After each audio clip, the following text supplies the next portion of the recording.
In this lesson, we're going to look at zeros and the vertex. We're going to look at these equations now that have x squared, and so far we've only dealt with equations that look like y equals mx plus b, and those were our equations of lines. So now we're going to look at equations that have an x squared. They can also have other things, but the highest degree of x that they'll have is an x squared. So let's look at this one. It's called y equals x squared minus 6x, and it's part of an equation that could be a bit longer, and the standard form of this sort of equation looks like this. It's always called ax squared plus bx plus c. And the a and the b and the c could be constants. So in this case, if we look across here, we don't have a c, so this time our c is 0. What's in front of the x is negative 6, and what's in front of the x squared, there is a number there which is hidden, it's a 1. So in this case, our a is 1, our b is negative 6, and our c is 0. But there is always a number there for a, b, and c. So let's have a look at what this thing might look like. The way that we're going to do that is we're going to take some values for x, which, and if you're picking values, you usually want to use values which are about the origin. So what I mean is values for x which are a little bit to the left and a little bit to the right of 0 are good. Now, I kind of know where this one is, so I've picked the right numbers. But I'm going to start with negative 1. And we're going to plug that into this equation. So you're going to check this on your calculator. Just be careful whenever you plug in or substitute a negative number, it must be in brackets. So you want to do negative 1 squared minus 6 times bracket negative 1. And you should get an answer of 7. Okay, and then go ahead in the same manner, you want to plug in the following values. So we're going to plug in 0 squared minus 6 times 0 will give us 0. And then we're going to plug in a 1. 1 squared minus 6 times 1. And now you don't have to use brackets since you don't have a negative number. When we plug in 1, we get negative 5. When we plug in a 2 here, 2 squared minus 6 times 2. Okay, you can go ahead and calculate all these. And in the same fashion, plug in the 3, and you should get negative 9. When you plug in 4, you get negative 8. You plug in 5, you get negative 5. When you plug in 6, you get 0. And finally, when you plug in 7, you get 7. Okay, so just go through that and practice that and see if you can get those same values for y. And just notice in our table, whenever we have a table of values, our first column is always our x and our second column is always our y. So now we're going to go ahead and plot these points on our coordinate grid to see what the shape of this looks like. So recall that each of these is a point. So the first point is negative 1 comma 7. Okay, that's going to be here. Notice that we went left 1, up 7. Okay, and then our next point is at 0, 0 here. Our next point is at 1, negative 5. So notice we went right 1, down 5. Okay, then we're going 2 and negative 8. Then we're going 3 and negative 9. And then we want 4 and negative 8. We want 5 and negative 5. We want 6 and 0. And finally, we want 7 and 7. Okay, so after we've got all our points on here, we want to join these up so that we can see what our shape looks like. Now let's be careful. Y equals mx plus b used to be a straight line when we used a ruler. In this case, we have a curved shape. That's what we're dealing with when we have x squared equations. So we want a nice smooth curve to go through here. And at no point do we want anything that's pointy or sharp or straight. So down here, this is not a V. Okay, be very careful of that. It's got to be drawn like this, a nice smooth curve here. Now this curve is called a parabola. The shape of this is called a parabola. So just like y equals mx plus b creates lines, x squared equations create parabolas.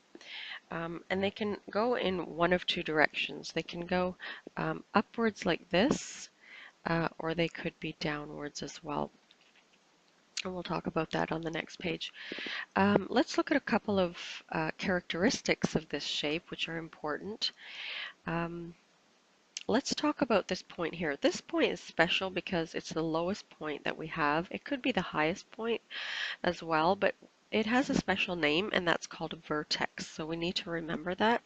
Let's label the coordinates of our vertex point. So this point was at 3, -9, and that was this point here that we plotted.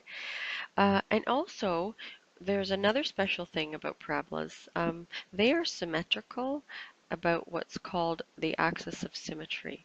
And that is this line here.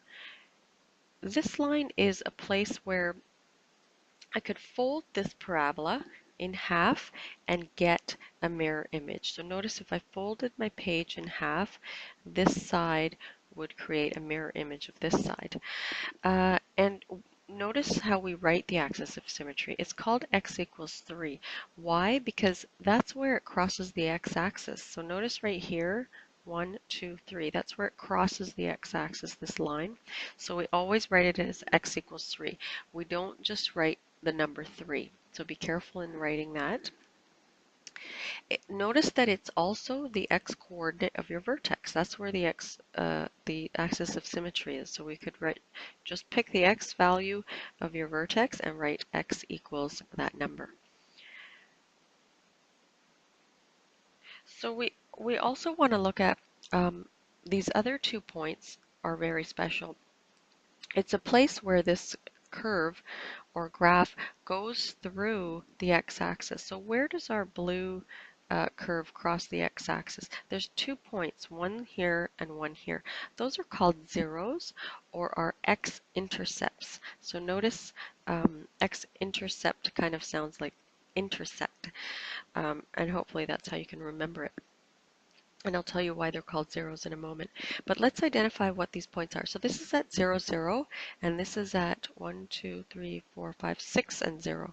So we would write our points like this. Now these are coordinate points, so they must be written in brackets with a comma, and your x and y go in that order. So notice now when we look at where those are and how they're written, they're called zeros because look at the y coordinates of each point. The y coordinates are always 0 because notice we don't have any height on these points, okay, and no height or depth, and that's why they're called zeros. So you can call them zeros or x-intercepts. Now another thing I want you to notice before we go to the next page, we're going to do a little bit of calculation, and I'm going to show you how would you calculate this axis of symmetry without this picture if you weren't looking at it. I just want you to notice something special. Let's take the x-coordinates of any 2 points that are across from each other. So if we look at these 2 points, this was at 0 and this is at 6, just in terms of the x-coordinates. If I added 6 plus 0 and divided by 2, I get x equals 3. Let's try that for all other points. How about this one? This point is at 1, and this one is at 2, 3, 4, 5. So if we add 5 plus 1, that's 6 divided by 2, we get the axis of symmetry. How about this point? 2 plus 4 divided by 2, again, we get 3. And what about this point? So you can check with this as well. This point was at 7, and this is at -1. We add those 2 values and divide by 2, we get x equals 3. So if you add the x coordinates of any 2 points that are horizontally across from each other and divide by 2, you can get the axis of symmetry. So let's go ahead and do some of that calculation on the next page. And also, once you know this axis of symmetry, what if you were asked to find the vertex? How would you get this -9? So notice that once I have this x equals 3, I could plug it into this equation to get the y value. So notice that we did that here. We plugged in the 3 And look, we got -9 for our y value. So once you find the axis of symmetry, if you plug that value into the equation, you can also get the coordinate points for the vertex. And that's what we're going to do on the next page. Okay, so let's look at how we might do this question without looking at the graph. So notice that we talked about using 2 points directly across from each other. So here's our same equation of our parabola, x squared minus 6x.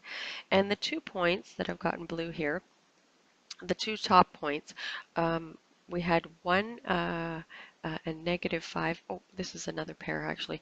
1 and -5, and then we used 5 and -5. So check on your graph. Those are 2 points that are directly across from each other. And if we wanted to come up with the equation of the axis of symmetry, we know it's x equals 3. We said to add the x value. So notice 5 plus 1 is 6, divided by 2 is 3. Okay, so we get x equals 3 for our axis of symmetry, and we're just going to write it like this. And now how would we calculate the vertex? So notice we can take that answer, plug it into our equation, plug in x equals 3 here, and we'll get -9 for our y. So notice we found our 3. We're going to plug that into the equation. 3 squared minus 6 times 3 is -9. And that means we can write the coordinates of the vertex. Vertex is always written with v, and it's a coordinate point, so we want to write 3 comma -9. The other thing that we'll ask you about is to identify whether this vertex is a maximum or minimum point. And so how would you determine that? It's a minimum point because notice that we had a curve like this, and we'll call this a smile shape. So we can either have what I like to call smiles or frowns. If you have a smile, you have a lowest point, a minimum right here. If you had a frown, you would have a high point right here, and that would be called a maximum. So we need to remember that smiles have minimums and frowns have maximums. And how would we know if it's a smile or a frown from the equation? Notice in front of the x squared, this is a positive x squared. So positive x squareds are smiles, because if you're positive, you're happy. And if there was a negative in front of this, it would look like negative x squared. And if you're negative, you're probably frowning. So that'll be a frown shape. Okay.